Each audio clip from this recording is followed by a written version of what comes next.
TPG Telecom has pulled the plug on its plan to roll out Australia's fourth mobile network. Publicly, it is blaming Huawei, or rather the fact that it is barred from using Huawei equipment, for the move, but behind the scenes there are other forces at play, namely, the economics of its planned merger with Vodafone and its efforts to gain the required regulatory approvals for that merger. The operator announced its decision to cease the rollout of its mobile network on Tuesday, citing factors outside its control. TPG, a fixed broadband player that also runs an MVNO on Vodafone's network, has been working on the build-out of a small cells-based network for almost 2 years. A key reason for the selection of the vendor and the design of TPG's network was that there was a simple upgrade path to 5G, using Huawei equipment. In light of the government's announcement in late August 2018 that it would prohibit the use of Huawei equipment in 5G networks, that upgrade path has now been blocked, a statement from TPG reads. The operator said it has sought alternative solutions, but has been unable to find a commercially viable route forward. Reading between the lines, the Huawei 5G ban comes at a convenient time for TPG, which announced plans to merge with Vodafone in August.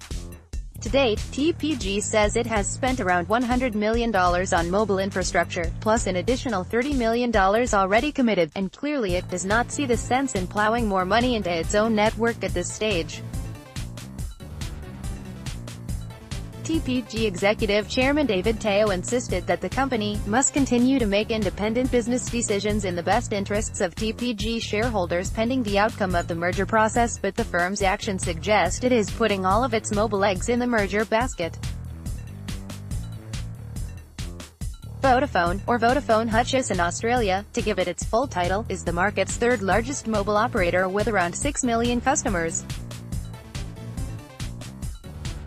It also offers fixed broadband using the NBN, but the tie-up with TPG would add significant fibre assets plus 1.9 million residential fixed-line customers, as well as government and wholesale clients.